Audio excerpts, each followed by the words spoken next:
podcast is part of the Sports Social Podcast Network. 63 days of the English football season remain. 15 fixtures minimum. There could be up to 19, which would make it a game an astonishing every 3.3 days on average.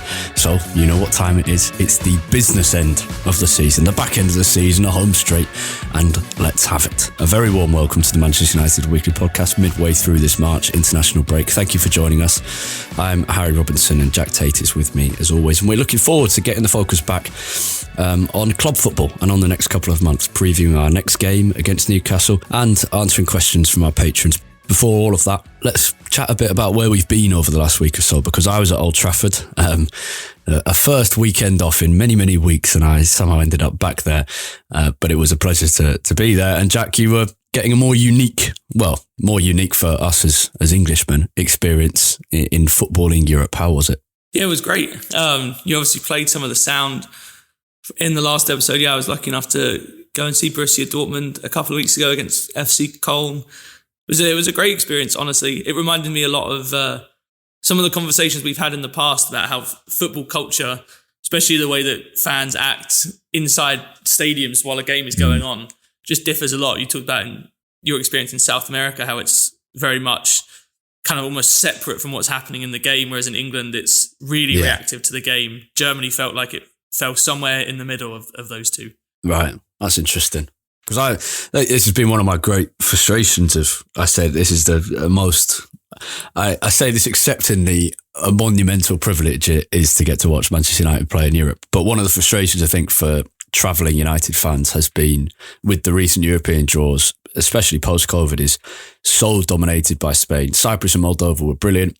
You had Atalanta, which was great fun. Young boys fans, England-based fans couldn't really go because of certain rules over COVID. But we've been longing for a draw against Germany because for the newer generation of travelling United fans, me included, I've not been to see United play in Germany yet, and I have seen them play in Spain several times over the last few years. But all of those Spanish cities have been brilliant. So it's nothing to complain about, but it would be amazing to get to see United play in Germany because it's such a different culture, but one with more similarities to English football. I'm always wary of saying it's that similar because the history of German football is so different from English football, partly because of their own country's history, but also just in a way, like in terms of business. And people always talk about, and me included, about the 50+1 and how it'd be amazing to echo that or mimic it in English football. But the reality is that that's always been the case in Germany. It's a thing of tradition and history.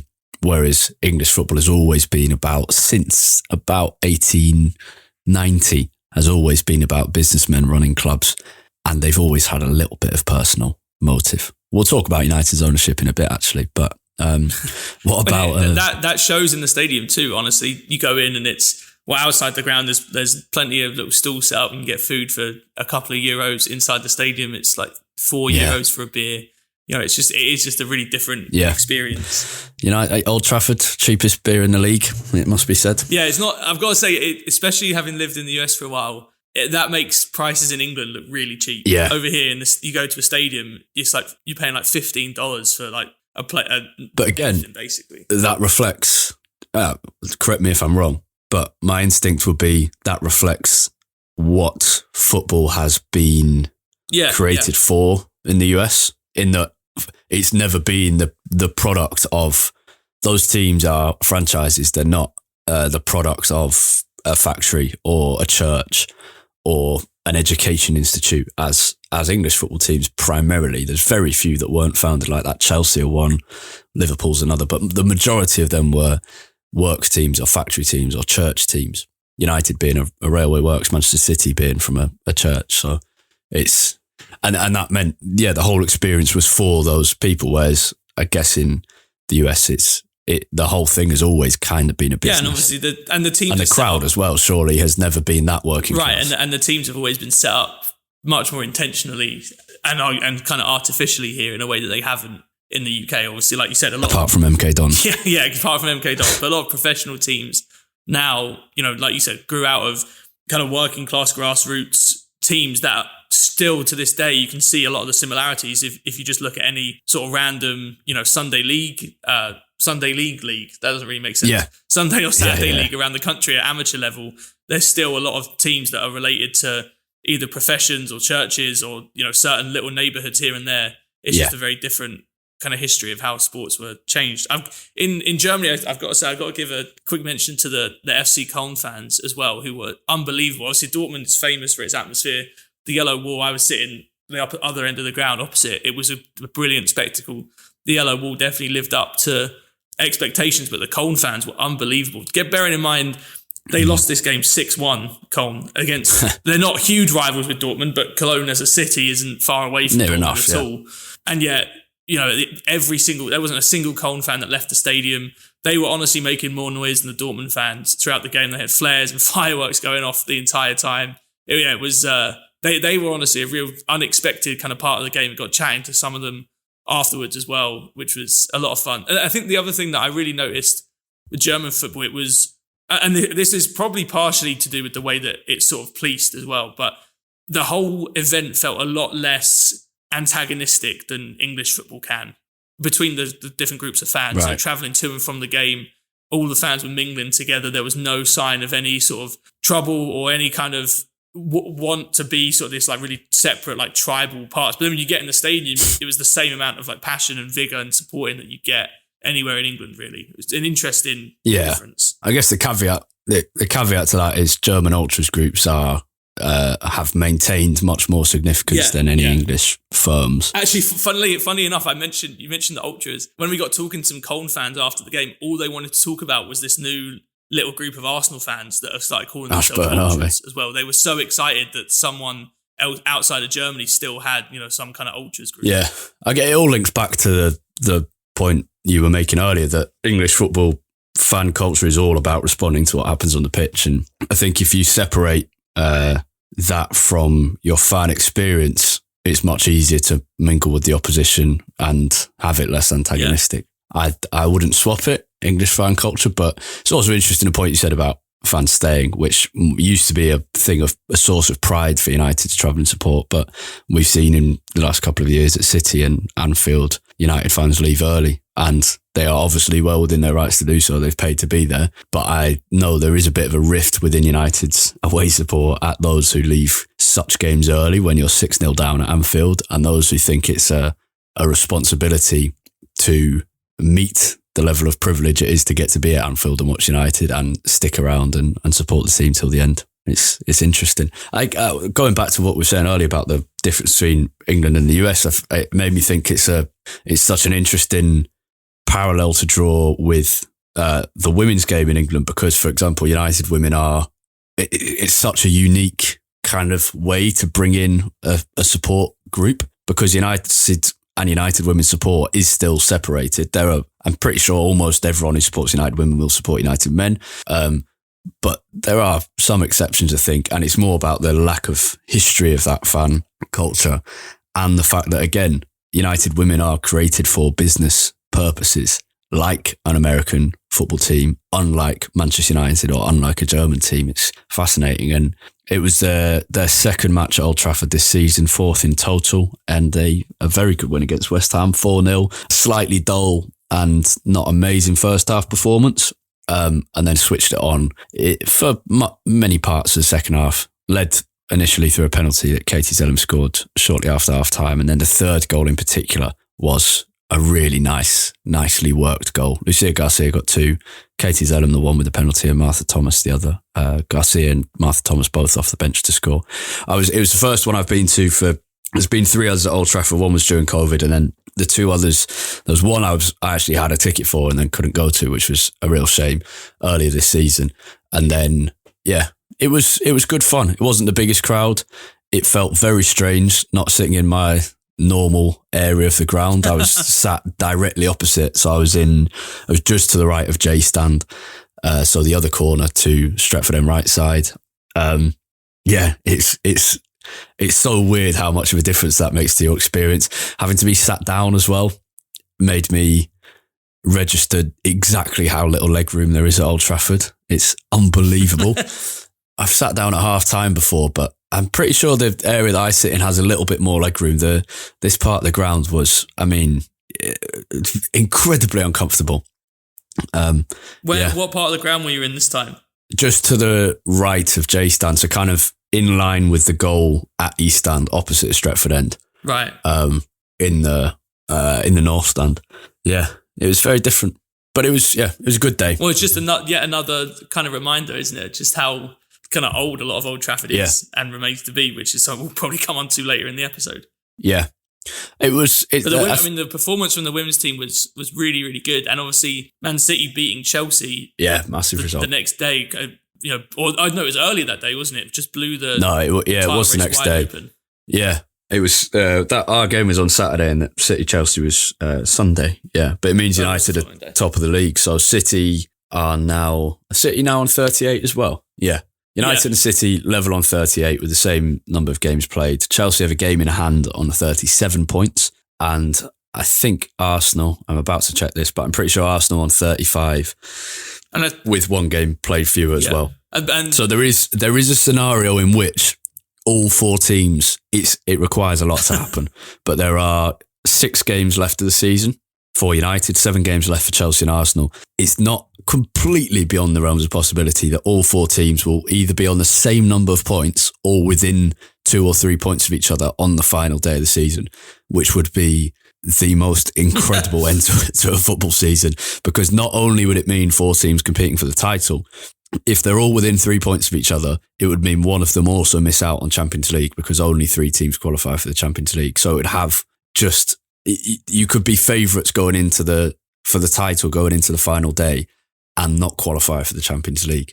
It will be a mouth-watering prospect. And the final day of the WSL season has been moved, because originally it clashed with the final day of the Premier League season. It's now been moved to the Saturday. So the Women's League will end on Saturday, 27th of May, and the Men's Premier League will end on Sunday, 28th of May. So it could be an amazing weekend. United play Liverpool in the final match of the season. Some massive games in the run-in too. United, I'm pretty sure we play Man City and Arsenal in the run-in. Arsenal play Man City, United and Chelsea. I think Chelsea play Arsenal and Man City. And there's going to be a lot of twists and turns from here, because not only, like you say, they're all extremely close together at the moment, but they can directly take points off of one another as well over the next few weeks. Yeah.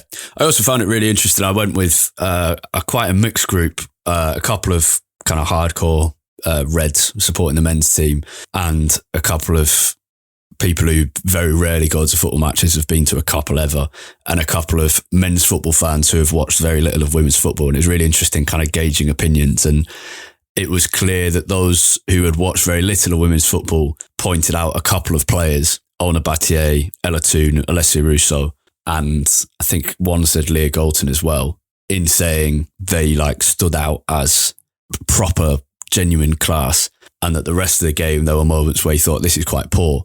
And I found it interesting to get that opinion from those who hadn't seen much of the game before, and those who watched very little football. How much did they notice? The thing they really noticed was the atmosphere rather than the quality of play, which didn't surprise me, because I think if you don't go to football very much, who cares really what happens on the pitch? It's more about the experience. But it was interesting to be able to get all those different opinions at once. But yeah, good day at Old Trafford. Slightly smaller crowd than in December, and for the first game at Old Trafford, I think to be expected. I think would have helped if this second game at Old Trafford within a few months had been against City or Liverpool or Arsenal or Chelsea.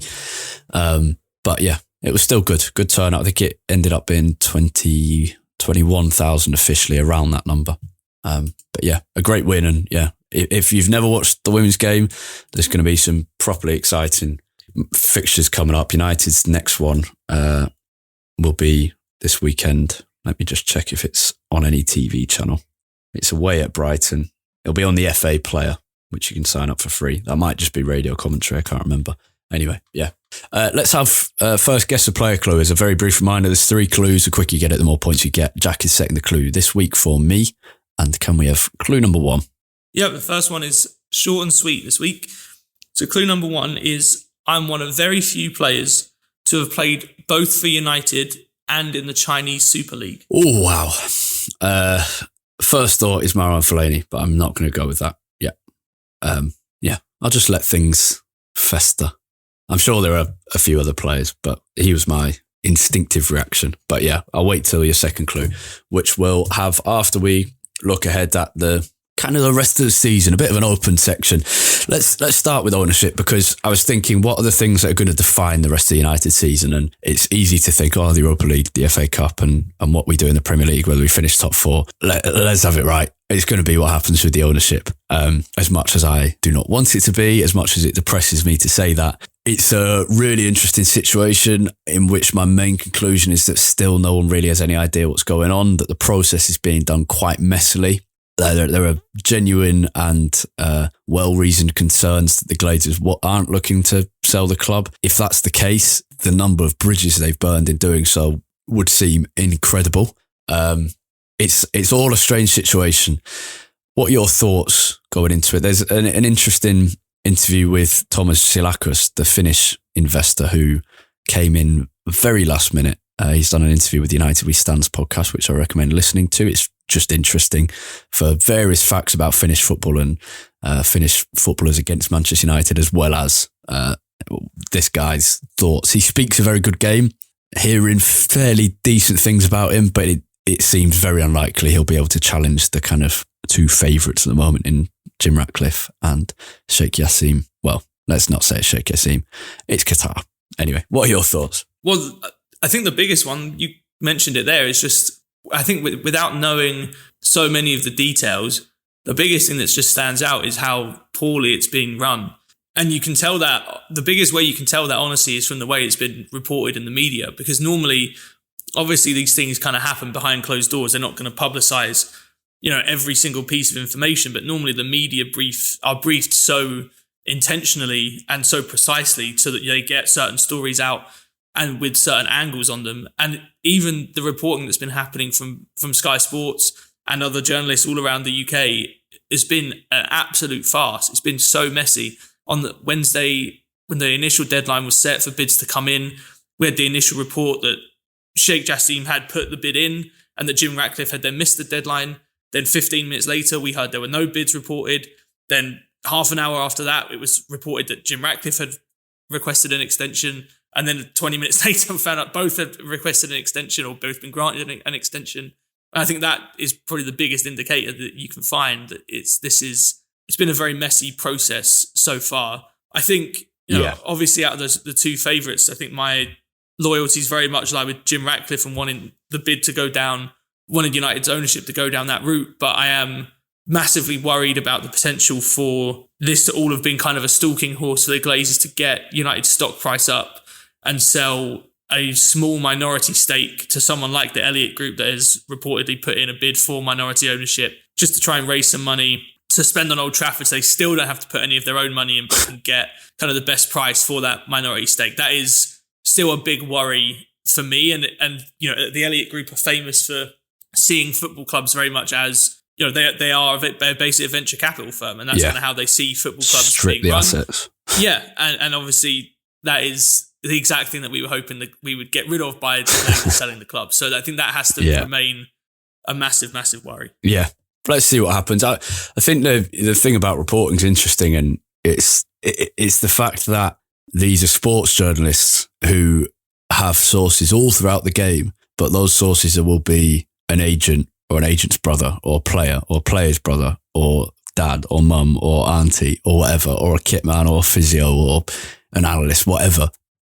They're suddenly having to find sources who can verify very disclosed financial information. It's a completely different thing. And so when the story ultimately does break, you would expect it to come from a financial journalist because that is the most likely.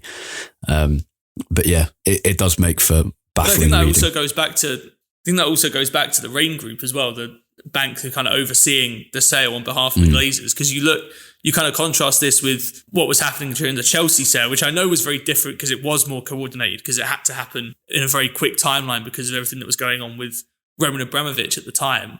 But, that was so controlled in terms of who was putting bids in, what information was being let out to the public. It was very clear which bidders were the preferred bidders and everything like that. The Rain Group really should be the ones, from a media point of view, should be the ones kind of controlling this story, and it feels like it's really run out of control. Yeah, but the key thing for them is the more the story goes, the higher the price goes. So we're saying it's badly run, but from their perspective, I imagine they're going, "This is brilliant."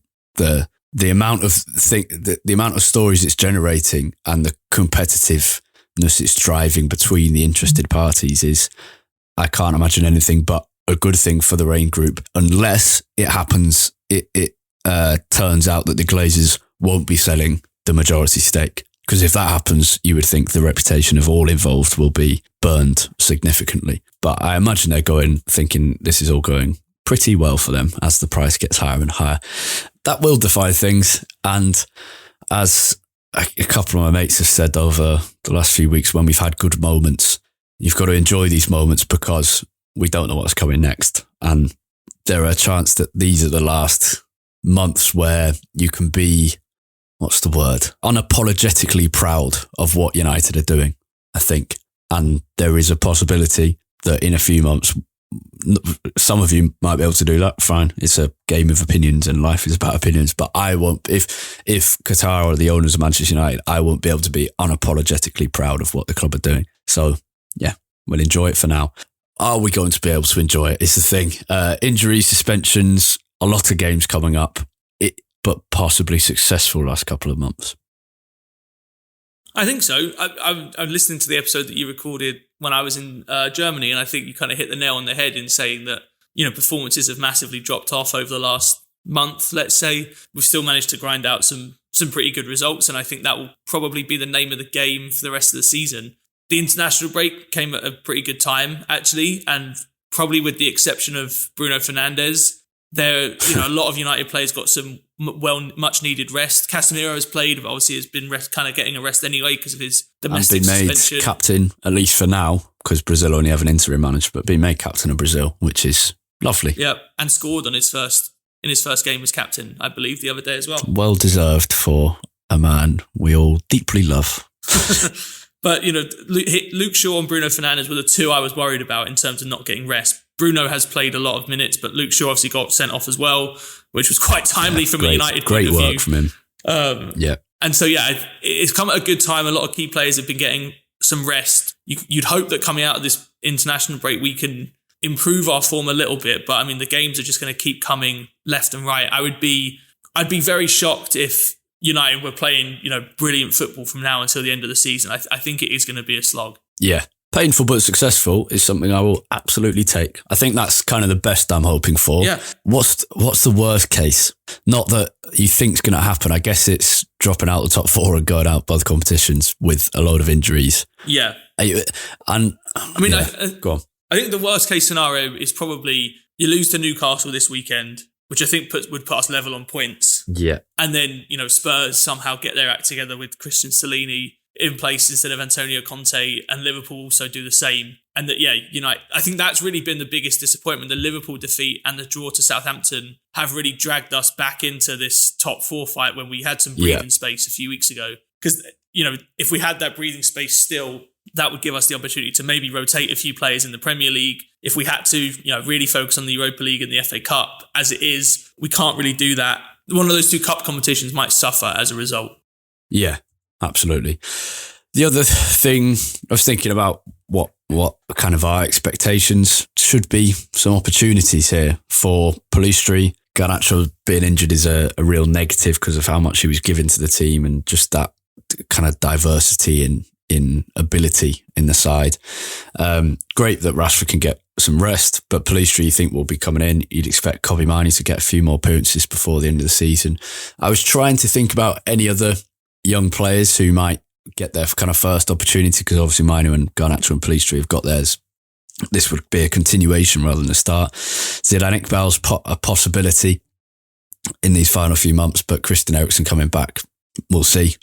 I don't think Eriksen will be back for Newcastle, but it's exciting that he might be back at all in the next couple of weeks, and it'll be really, really good. Yeah, ended up coming back much quicker than expected as well, which has been great. Yeah, I think it still could be, a week or two, but let's see. Maybe he'll suddenly have a great week. Yeah. As an aside, quickly, I was scrolling through Twitter when I woke up this morning, and I saw from the United Twitter account, they posted something saying Ranić issues Sabitzer injury update. Yeah.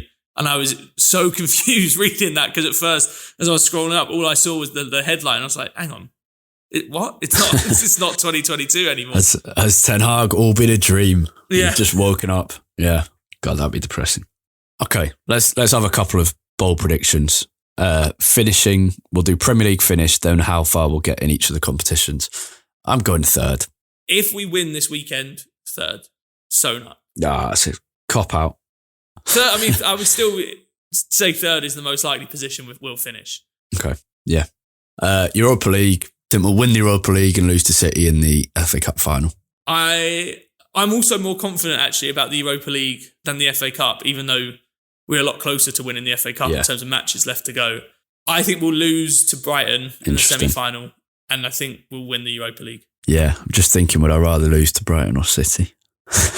Because like you think the obvious answer is you'd rather go out to Brighton, avoid the final and like the horrible experience of losing to City. But actually, would you want that? Because the buzz of beating Brighton would be great. I don't know the answer to that, but that would be a brilliant season. I guess another alternative in a vacuum. Which competition would you rather win, the Europa League or the FA Cup? Forget who would be playing the Europa League, because Budapest. Yeah, I agree. Especially having won the League Cup this season. But also the Europa League is very, very difficult to win, especially when you finish second in a group. So it is a genuine achievement. And I think it adds more to your confidence level than the FA Cup would. Yeah, I'd agree with that. So, but I was dreaming the other day about kind of what it would be like to win a European trophy in Budapest in May and / start of June. It would be pretty incredible. I was actually chatting to an Arsenal fan about this recently, that the Europa League is kind of an odd competition, because he was making the point that if you're finishing outside the top four, you'd rather just finish like 7th or 8th and not even get in the Europa League. Nah. And it's an odd competition because it is one that you don't really care about until you get to like the last 16 quarter final. And at this point, like we made this point a few weeks ago when we forgot about the the Villarreal final in 2021. That, how many, there have been so few occasions that a club as great and as big as United have made any European final. And when it becomes in touch and distance, I don't care what, to be honest, it could be the Conference League and it would still be a big deal. It's still fun. That's the point of football. Yeah, exactly. You can't just focus on two competitions because you're going to win them very rarely. But also I think if I wasn't going to European aways, I would be very disillusioned with the Europa League group stages in particular, and all the way through. So the one that I had to miss in Real Betis, it did feel not that big. I think it's the fact for me, going to the games makes it a much bigger deal because it's like a whole holiday is riding on this. That's not to say everyone will be the same. There'll be some people who watch at home and treat it in a similar fashion to, say, the FA Cup or the League Cup. But certainly for me, I feel. Whereas I think if you're watching the Champions League, it doesn't matter whether you're going or not. It feels big, which isn't so surprising. I think the middle ground when we're talking about best case and worst case is probably that painful but successful. Worst case is drop out the top four, don't win either competition. A middle ground is echo or mimic 2017 in winning the League Cup and Europa League, but dropping down the table, which would be a really interesting what that would do for kind of the reputation of the season. Yeah, and then I guess the flip side is, or you finish third and don't win either trophy. Yeah, I think I'd rather win the Europa and finish 6th. As a fan, 100%. I think as an objective measure, I think you could say finishing third and not winning either trophy is arguably a sign of United being a better team than finishing 5th and winning both the Europa League and the FA Cup. But as a fan, 100% you'd rather win both the trophies. The only important thing about finishing third is keeping one or both of Newcastle out of the top four. Because, as I've said before, you can delay Newcastle's progress a bit if they finish 5th or 6th. And I'm concerned that there's all this noise about Liverpool not having the money for Jude Bellingham, but what if they make the Champions League spots? Does that change things? So that's my other concern. We better move on. Guess the player clue 2, please. I've got 2 names in my head now. Who are the 2? One is Fellaini still, I'm guessing. And the other is Tevez, is the other ex-United player who I know played in the Chinese Super League. I'm hoping there's not a really random one. I'm now wondering if Odi Nagala played for played in China. He must have done some. We got him from Shanghai. So, all right, I've got 3 names in my head. Okay, so second clue is I played under 5 different managers at Manchester United. 5, wow. All right, that rules Tevez out. Let's work. It rules Igalo out because that was just Solskjaer. Did Fellaini get a full 5? Signed for David Moyes, played under Van Gaal, Mourinho, Solskjaer, and I guess Giggs interim was, I think, is probably included in that. Okay. I mean, I've given my thoughts. Do you want to give... That would be my guess. Do you want to give clue 3 in case people have a different idea in their head and that they're right and I'm actually wrong? Yeah, go on. This will give it away anyway. So I was brought to United in the same summer as my manager from my previous club also joined United. Okay, yeah. I'll have Marouane Fellaini, please. Yeah, it is, of course, Fellaini. A single Marouane. Igalo was the one that I thought you would think about straight away because he obviously came directly from Shanghai to United. Interesting. Yeah. I don't know why I thought of Fellaini straight away. I think he's been there longer and he is a more significant player. It's partly because those COVID years have a lot. I've realised now that at the time they seemed very significant, but we remember the other day that we lost 6-1 to Spurs. So much of that time period has been just completely wiped from my memory. At the time, it felt so big because there was nothing else to do in life except kind of work, or for me, a mixture of work, university, and then watch football because you couldn't leave the house. Those games felt like everything, but now I look back on them and I don't really remember any of them. Yeah, it was such an odd period. Like even the unbeaten away record that we got is just completely bogus. Yeah, exactly. Let's go into Patreon Q&A where we've got 2 really interesting well, actually kind of more than 2, but interesting questions. One on the top 3 moments of the season and another from Michael Byards, who says that he worried about a hangover like Liverpool experienced this year after playing so many games this season, tied into a few other questions about rotation and transfers in the summer. So let's dive into that. If you're interested in hearing it, you can sign up to become a patron for as little as £1.50 a month and you get early release, ad-free episodes with a bonus Q&A on every Monday evening / Tuesday morning episode. So if you're interested, go check it out. Football Social Daily. How would you react if in 4 years you went from playing on the streets in Africa to representing Real Madrid? We go to the training as usual. The clubs call me. They say, okay, we had a bid for you. Do you want to go to Real Madrid? I say, okay. That's Cameroon football legend Jeremy, who won the Champions League twice whilst at Real Madrid. You can hear our full conversation with the former Chelsea man on Football Social Daily, available now wherever you get your podcasts. Football Social Daily, the Premier League podcast.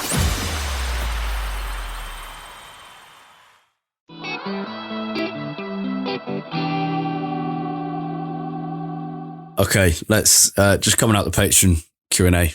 Really interesting. Some fun discussion on the best moments this season and on my plans for United's next European away with Sevilla, and about Martial, Van de Beek, Maguire, what they're worth, and about prioritising for the rest of the season and a potential hangover next year. Good questions. Let's talk about Newcastle. We'll do a full loan roundup next week because we haven't got loads of time now. My biggest hope, I'll say, for this game is for Jadon Sancho to score. If Jadon Sancho can score and United can win and Sancho can start this back end of the season in flying form, that would be amazing, wouldn't it? Because I was just thinking, we coming out of the Patreon conversation about kind of Martial a bit. You think, imagine how much Eriksen is coming back is huge, but imagine having a in-form Martial and Sancho for this back end of the season as well. The whole prospect of rotation would change, really, wouldn't it? I mean, Sancho is the big one because it's a genuine possibility. Yeah, like Sancho is now really the primary cover for both left wing and number 10. And so he becomes massively important because, we were just talking in the Patreon Q&A that, Shaw, Bruno Fernandes and Rashford are really the 3 players that you expect not to be rotated really at all. And with Garnacho out, that makes rotating Rashford even harder. Sancho now is the only option to play on the left. He can play at number 10 occasionally as well. Anthony throughout the season has had a few niggles here and there, has ended up missing a few games at quite regular intervals. So you think that's likely it might happen again at some point this season, which could mean Bruno needed to start on the right or Sancho on the right and Bruno stays at number 10. if an informed Sancho would make all the difference, as would Martial, obviously, as we've been saying all season. But is he actually fit now, or is he still out? I've completely lost track of all of his injuries. Martial, I don't know. Feels like we're barely even getting updates on him because everyone's just sort of assuming that he's not fit all the time. Yeah, I mean, he was training in the weeks up to the international break, so you hope so. Well, I mean, if he could come back, that would completely transform how we look at the end of the season. Not only because it allows us a bit more flexibility with rotation, but I think it's completely unarguable that we are a better team with him at his best than Weghorst. But it's just such a tenuous. Like, you just have absolutely no faith it's going to last. Yeah. Even if he can just play one in every 3 games, that would be massive. Yeah. But yeah, I think Sancho's a big one. For Newcastle, Casemiro suspended, Sabitzer potentially injured, as we alluded to earlier. Garnacho injured, players coming back, Rashford's back in training, should be fit. I doubt Eriksen will be fit for this one. There's all sorts going on, isn't there? It's one of the hardest games, this first one out after the international break, and to do it away at Newcastle, I'm not very confident of a victory, even though it would be massive if so, because of all these problems and the fact it's away at where Newcastle have a really good record. But a draw seems more likely. Well, I think as United, you'd probably take a draw, to be honest, given where the table is. Newcastle, I think, have a 5-point gap back to Liverpool, so you're probably looking at this point as the last 2 spots come down to United, Spurs and Newcastle. Spurs have played 2 games more than us and Newcastle. So I think you take a draw here and you'd probably run quite happily, to be honest. Anything more than that is a bonus. I think avoiding defeat is really the name of the game, because a loss here, I think that puts Newcastle, well, they'll probably go above us because I'm assuming they have better goal difference than we do, because our goal difference is atrocious. So I think they would go above us. We would have played the same number of games. That is that's just a risk that we don't want to have to run. We do not want to have to fully rely on the Europa League for the rest of the season. You'd still back us probably, given that we have those 2 games in hand against Spurs. But at this point in the season, with how many games we have left and the injuries piling up, you'd much rather have those points on the board than have to rely on getting 2 wins in those 2 games in hand over Spurs. I'm not quite ready for United to return, but I will be in a couple of days. As I said earlier, the first couple of weeks off in ages, and I found myself back at Old Trafford for United women. It did feel a little surreal. I think the big concern in this game is definitely going to be in midfield, because I was just thinking as I was talking then, you'd sort of be okay with a similar sort of game to what we saw in the League Cup final, but we obviously don't have Casemiro to make that work. And so with a likely midfield of Fred and McTominay, assuming that Sabitzer is out, that isn't the kind of team that's set up to play quite a slow, stop-start game where you kind of take the sting out of the occasion. That is a team set up to really go hell for leather for however long we can muster it. But you just wonder if that kind of game is in these players' legs at the moment. I guess the thing we've seen a bit more recently is it would seem very brave, possibly stupidly brave, away at Newcastle to play Fernandes in that midfield too, with one of Fred and McTominay. Fred for kind of disruptive nature, McTominay for a bit more physicality, and then play Sancho at 10, Anthony on the right. Possibly Sancho at 10 or Weghorst at 10 or even that's possible. I guess changing to a 3 at the back is probably beyond belief, given what we've seen so far this season. But I guess the brave decision, if he's not comfortable with Fred and McTominay, would be Fernandes, Sancho, and I'd guess Fred, but I don't know for sure. McTominay scored 2 in 6 minutes for Scotland off the bench during the international break, which was a surprise to say the least. But yeah, interesting. Yeah. Are you confident? What would you predict? I would predict I think United are really going to have to hang on for various parts of this game. I think we'll get a 1-1 draw. I think I take that in my current mood. On the other hand, the sun's shining, so I should cheer up a little bit and hope for a 2-1. But yeah, it's difficult because they were really bad at Wembley. I don't think we were that good. You kind of mentioned the Casemiro being key to that, and I think he was. And for a lot of that game, we weren't hanging on, but we also weren't kind of putting on a real display. So I guess that game's a bit of an anomaly being a final and at Wembley. But yeah, 1-1 draw. I think I'll probably go with you as well. 1-1. Interesting. I mean, their form recently hasn't been great. They did win the last 2 games, but before that, they were really struggling for goals. Yeah, you just think they might be a bit refreshed. Yeah. Post break. Anyway, yeah, let's cheer up. In the Patreon Q&A, we were discussing our best moments of the season, and we were asked to pick our top 3, and we struggled between 7 or 8 for a long time. So yeah, that's a more happy note to end on. There's been a lot of games, a lot of moments. After Conte got sacked, there was a video going around of him and Tuchel having their like handshake, and then was that this season? Stamford Bridge. Yeah, like cannot believe that was this season. Wow. I'm just banging my head against the microphone. I am. Yeah. I think, we needed this international break as much as the players. But yeah, as I said, I'm not quite ready for United's return yet. I absolutely will be by Sunday. It'll be, once the excitement builds this end of the season, it is so exciting. United, I mean, compare this to last year. Yeah. When we had nothing to play for. United are in with a shout of should finish, our favourites to finish 3rd in the Premier League, are probably favourites to win the Europa League. I don't actually know the odds on that, but I would kind of put us as favourites were we not in so many other competitions, and favourites to reach the FA Cup final. It's exciting. Can't wait. For Jack's thoughts throughout the week on Twitter, you can find him on Twitter at UTD Tate, Tait. You can find me at Harry Robinson64 and the podcast itself at UTD Weekly Pod. That's POD at the end there. If you've enjoyed the show, please leave us a review or share it with your mates. Otherwise, have a brilliant week. Goodbye.